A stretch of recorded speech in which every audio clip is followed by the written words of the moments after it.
Everyone, how are you doing today on this beautiful Monday? Got nice sunny weather here. Hi Diane, welcome. Glad you're here.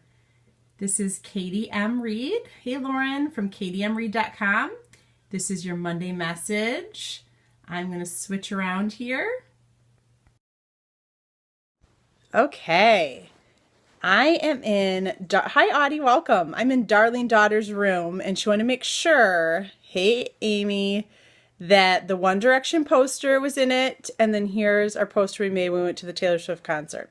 So she wanted to make sure if I was in here that you could see that. And this is kind of a relic because is it Zane that's not in the group anymore? And maybe, I don't know, what's the rumor about Harry? Are you guys up to date on your 1D trivia? It was actually really cool. Our library did like a One Direction party last summer. And my daughter and I and our toddler went, and we each got to be entered into a drawing for concert tickets.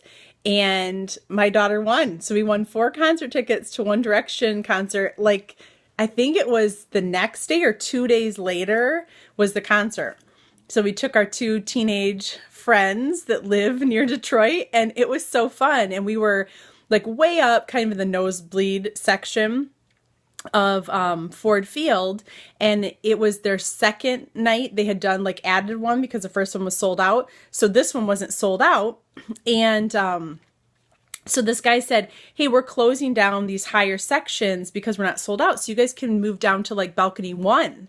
And so we got to be upgraded, and excuse me, we were like kind of in the back of the end zone. So it's still kind of far, but it was way closer than we were. It was really cool. Oh yes, Backstreet Boys. Who was your guy, Lauren, that you liked with Backstreet Boys? I'm like, old enough for New Kids on the Block. And I think the one I liked was Donnie, but that's just because all my friends claimed other ones, even though he's fine, whatever.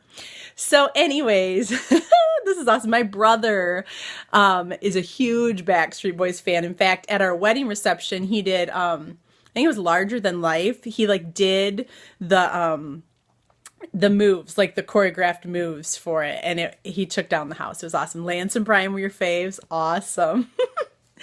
Well, hey, as you probably know, Adam has been hunting, and if you are following me on Instagram, it's just Katie_M_Reed. You saw that he got a very nice buck. We might get it mounted. He's never done that before, so we shall see.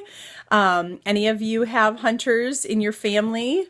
And so he was very excited. He also got a doe, and he actually got another buck today that was smaller, because I think with your tags you can get one that's bigger, one that's smaller. Thank you, Audie. And he shot it and like got it pretty good, but then it kind of ran off the property, and this other guy finished him off. So that was kind of a bummer. So yes, and I'm gonna try this thing this year. Okay, so I used to put beef base in with the venison because I didn't grow up with venison meat, didn't really like it. I think we told you guys this before, but I'm gonna try bacon this time because I've heard that that's really good, and hopefully hubby won't be too sad about that. I mean, who can be sad about bacon, right?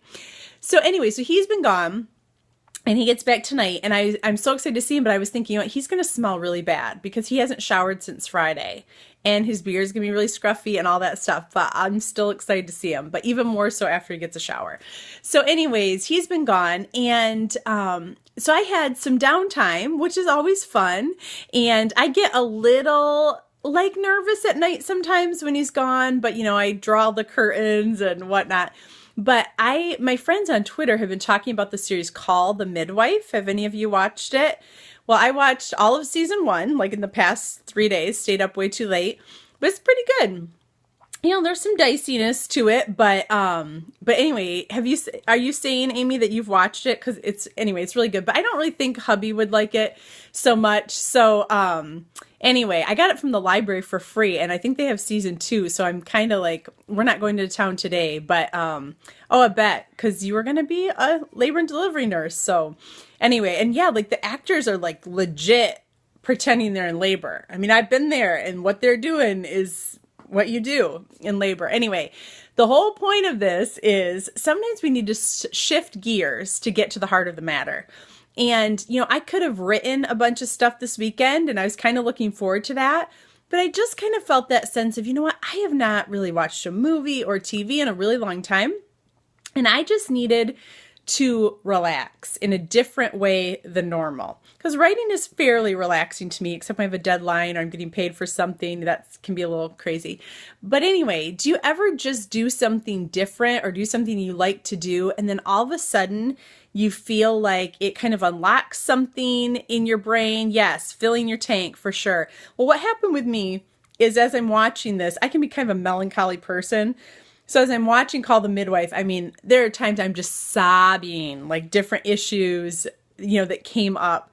And some wouldn't even seem related to things, but it would just trigger something. But it was really good for my soul just to slow down enough to process things, or to, just to let yourself feel, And the other thing too is I just kind of did things different than I normally would. I had different ways of relaxing, and it was good because it kind of jarred my brain awake in some areas, and it helped me relax. So I wonder, have you ever done that? Like, neglected something you really like to do, and then you do it and you just feel really fulfilled, or that kind of thing, where it sparks new creativity. I know my friend is writing a book, and sometimes she's just like, her due date's coming up here pretty soon. And so she feels that pressure, but sometimes she just has to go for a run, and just clear her head. And sometimes when we do something totally unrelated to what we, need to be doing or whatever, it can spark creativity to get that thing done, or it can energize us so that we're ready to do the other thing. So that's kind of what I wanted to talk about today is, sometimes we need to shift gears, and God can really minister and feed our hearts that way. And he can also maybe point out some things that we've kind of been avoiding, perhaps, kind of like when we talked about with the restoration project. Sometimes when we slow down, he starts saying things, or we can hear him more clearly, because we're not just kind of in that robotic mechanic routine of that's always the same. So I know that when hubby goes up north and is outdoors and hunting, he always says he feels close to God, just to be in nature, to get in touch with his mountain man side. I just know it's a great time for him of connection. He'll feel refreshed. And so I just want to encourage you, if you kind of do things always the same, try mixing it up. Try shifting gears. Ask God to, minister to your heart in different ways. Sometimes we neglect things that we like to do just because of business or whatever, but it's important to make time for those things. Just like the 1D concert. Let's go back to that. That wouldn't necessarily be, how I think I would enjoy myself, but it was a great time, except for, they had some dicey videos before they went on, but it was fun. It was out of the ordinary.